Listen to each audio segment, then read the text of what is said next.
Bonjour à tous, c'est Edjohan et aujourd'hui on se retrouve pour parler des nouvelles cartes graphiques d'NVIDIA qui ont été présentées justement à la Computex 2021. Donc à savoir la 3080 Ti et la 3070 Ti. Donc justement on va revenir en détail sur ces cartes et voir si elles valent le coup d'être achetées par rapport aux versions de base, justement au prix qu'elles sont proposées. Donc on va commencer par la 3080 Ti. Alors la 3080 Ti justement elle c'est une assez bonne surprise dans le sens où elle est vraiment beaucoup plus puissante que la 3080 de base parce qu'elle a presque autant de CPU d'accueil que la 3090, car elle en a 10 240 alors que de base elle en a 8700. Donc c'est comme un gain énorme, on va dire entre les deux, il y a presque une 2070 d'écart de performance entre les deux, donc c'est quand même un gain de puissance énorme. Elle passe aussi de 10 à 12 Go de RAM en DDR6X, donc ça aussi c'est comme un gain assez intéressant. Après la fréquence de basse et de boost, elle est un peu moins haute parce qu'elle a 1,67 et d'habitude elle est à 1,71. Voilà, donc c'est une petite légère à mon avis certainement pour contenir la chauffe. Donc c'est comme une carte très puissante et elle mérite bien son nom de TI. Et sur les benchmarks justement, il y avait à peu près que 5% d'écart entre une 3090 et une 3080 Ti. Et elle est proposée à 1200 € environ. 1200 €, je rappelle, c'est le prix Founder Edition, hein, parce que les customs, ça va certainement être aux alentours des 2000 €. Alors là, la vraie question, c'est qu'est-ce que ça vaut le coup par rapport à une 3090 déjà? Parce que là, on peut se dire, c'est vrai qu'il y a quasi plus d'écart à part la mémoire qui change, et en jeu vidéo, c'est vrai que c'est pas utile.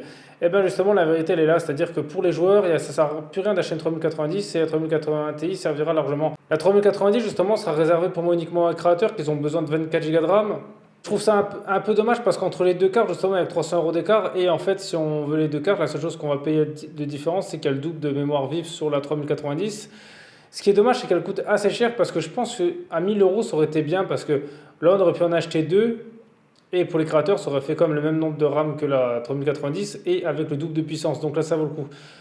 En fait, cette carte, ce qui est problématique, c'est que vous prenez par exemple la 6000 qui a 48 Go de RAM qui est dans les. Elle coûte environ entre 4 et 5000 €, ça dépend vraiment des sites où on la trouve. Là, pour moi, celle-là n'est plus avantageuse et je pense qu'il la tue un peu parce que certes, elle est plus petite, mais en soi, au prix qu'elle vaut, vous pouvez en acheter presque 4 justement des 3080 et regardez la puissance que vous aurez, vous prenez 4 x 12, hein, ça fait le même nombre de RAM, mais en plus vous aurez 4 fois plus de cœur, donc c'est-à-dire que les rendus seraient beaucoup plus rapides. Donc ça je trouve ça un peu dommage, mais c'est toujours ça la version quadro, de toute façon vous pourrez retrouver mes vidéos, la différence entre les quadros et les versions de base des GeForce, et ben en général c'est toujours ça, presque 4 fois le prix, mais il n'y a pas 4 fois plus de puissance, donc là je comprends pas vraiment leur gamme Nvidia, j'ai pas trop compris là ce qu'ils ont fait. Donc c'est pour ça que là je n'ai pas compris, parce que s'ils sortent pas une 3090 Ti, je ne comprends pas vraiment l'intérêt. Mais là pour moi ils viennent de tuer la 3090 parce que là ils vont la réserver uniquement aux créateurs. Et alors que le marché justement de la carte graphique, c'est comme de base c'est plus les joueurs qui est visé, donc il y a plus justement de joueurs avec les GeForce, donc c'est ça je ne comprends pas vraiment là ce qu'ils ont fait. Et je trouve ça aussi dommage qu'elle coûte si cher parce qu'en soi 1200 €. Est-ce qu'elle ne sera pas justement un peu trop puissante pour sa génération? Parce que les prochaines sortiront en 2022, la série 4000. Et je ne suis pas sûr que jusqu'en fin 2022, il y aura des jeux qui exploiteront justement toute la puissance de cette carte. Étant donné que les nouvelles technologies, la Unreal Engine, sont disponibles vers maintenant, voilà, c'est seulement maintenant que les développeurs ont accès.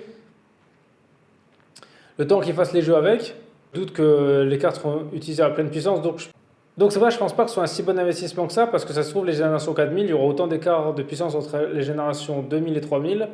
Et ça voudrait dire que par exemple une 4070 équivaudra à celle-là, donc à voir. Franchement, avant de l'acheter, réfléchissez bien. Et moi aussi, ce qui m'étonne un peu, c'est qu'en faisant ça, ils vont être obligés de garder la 3080. Et moi, je pensais qu'ils allaient l'enlever, parce que malheureusement, s'ils enlèvent la 3080, ça voudrait dire que soit on prend la 3080 Ti à 1200 €, soit il faudra prendre la 3070 Ti. À presque 700 €, voilà, ça fait comme une grosse écart de prix et il n'y a plus, on va dire, de milieu de gamme plus vers le haut, quoi. C'est direct soit très haut de gamme, soit milieu de gamme.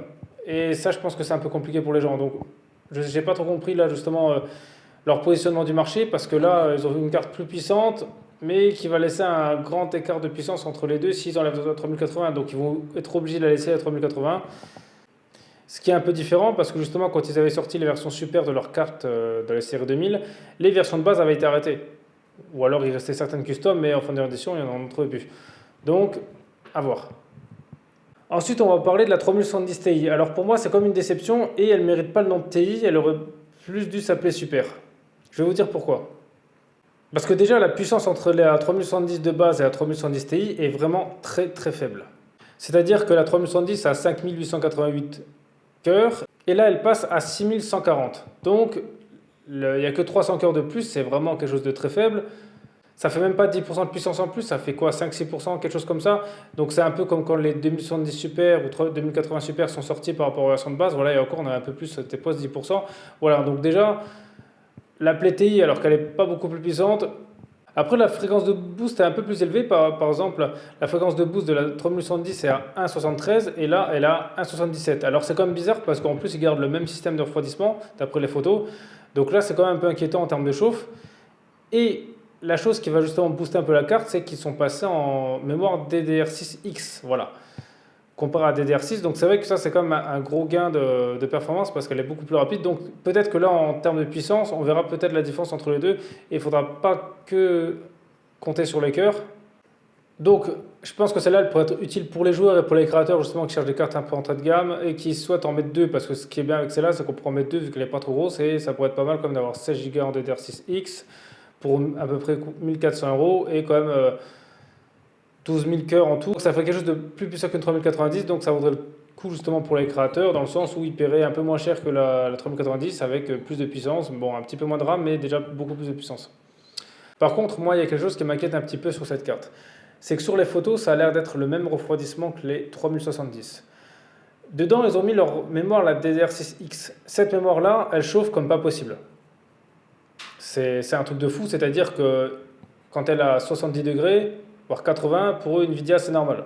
Donc, s'ils gardent le même système de refroidissement de la 3110 et mettent la mémoire là qui chauffe à fond, et quand je disais qu'elle chauffait à 70-80, c'est déjà sur des 3080 ou 3090 qui sont beaucoup plus grosses et qui ont un système de refroidissement beaucoup plus efficace. Donc, ça veut dire que s'ils gardent le même système de refroidissement avec une carte qui a une mémoire qui chauffe plus, ah bah, je pense que les 100 degrés vont pas être loin, ou alors on ne pourra pas l'utiliser tout le temps. En plus, la canicule arrive, donc ça m'inquiète un peu. J'espère que les versions custom, ils feront attention et qu'ils ne s'amuseront pas à mettre le même système de refroidissement. Déjà, là, s'il n'y a que deux ventilateurs, oubliez direct, hein, parce que là, ça va être complètement cuit. Et ça m'inquiète un peu parce que j'ai peur justement qu'elle chauffe trop. Et si c'est à nous après à démonter la carte et qu'on doit rajouter de la pâte, et encore, ça marchait, mais c'était pas non plus miraculeux. Parce que malheureusement, sur les cartes là, justement, la mémoire vive chauffe plus que le processeur lui-même. Donc. Et ensuite, je ne comprends pas vraiment la position de la 3110 Ti. Parce que d'après ce que je vois, pour moi, on dirait plus une carte qui est sortie avec un H-rate limiteur pour pas que les limiteurs l'achètent. Mais pour moi, ils auraient dû l'appeler comme ça au lieu de l'appeler TI. Parce qu'en soi, l'écart de puissance entre la 3110 et la 3110 Ti est très faible. Et moi, si j'avais TI, je l'aurais au moins mis à 6500 cœurs, voire pas loin des 7000. Histoire qu'il y ait quelque chose entre elle et la 3080. Parce que là, la 3080, comme je vous l'ai dit, c'est 8700 cœurs. Et après, la moins puissante, justement, c'est que 6100. Donc c'est comme 1700, c'est comme une différence de puissance assez énorme. Et si j'étais eux, j'en aurais rajouté une entre eux, à moi qui compte peut-être en, je sais pas, rajouter une super TI ou quelque chose d'autre, j'en sais rien. Mais là, je comprends pas vraiment. Donc pour conclure, alors 3110 Ti vaut quand même le coup d'être acheté si vous l'avez pas, si vous n'avez pas 3110, voilà. Parce que pour aller quelques euros de plus, si vous avez envie en fin de réédition, elle est quand même assez puissante et vous serez comme tranquille, voilà, pour jouer à pas mal de jeux en fond. Donc elle vaut le coup, juste faire attention à la chauffe. Et ensuite la 3080 Ti, donc elle peut vraiment valoir le coup, voilà, si vous êtes joueur. Et si vous êtes créateur, je vous conseillerais quand même la 3090 parce qu'il n'y a quand même que 300 € d'écart en fin de réédition. Et au prix là, il y a quand même le double de RAM. Donc à moins de vouloir acheter deux 3080 Ti, sinon gardez quand même 3090. Voilà, ce sera quand même pour moi quelque chose de plus utile. Dans le jeu, la 3080 Ti sera plus utile, mais elle sera peut-être justement trop puissante pour sa génération. À voir justement, parce que là, je pense que vous devez être pas loin de la 8K. Donc, à moins si vraiment vous avez des écrans de luxe et que vous voulez vraiment vous amuser là et que vous comptez après racheter dans les séries 4000, pourquoi pas. Mais si c'est une carte que vous voulez acheter sur le long terme, peut-être attendre à acheter justement peut-être une des prochaines séries parce que celle-là, j'ai peur qu'elle soit trop puissante justement pour sa génération. Donc voilà, après, vous dites-moi dans les commentaires justement ce que vous pensez de ces nouvelles cartes, s'il y en a une qui vous intéresse, justement vous comptez les acheter ou vous comptez justement attendre les prochaines séries. Et sinon, merci à tous d'avoir regardé cette vidéo, c'était AJ1, on se retrouve très vite pour une prochaine vidéo.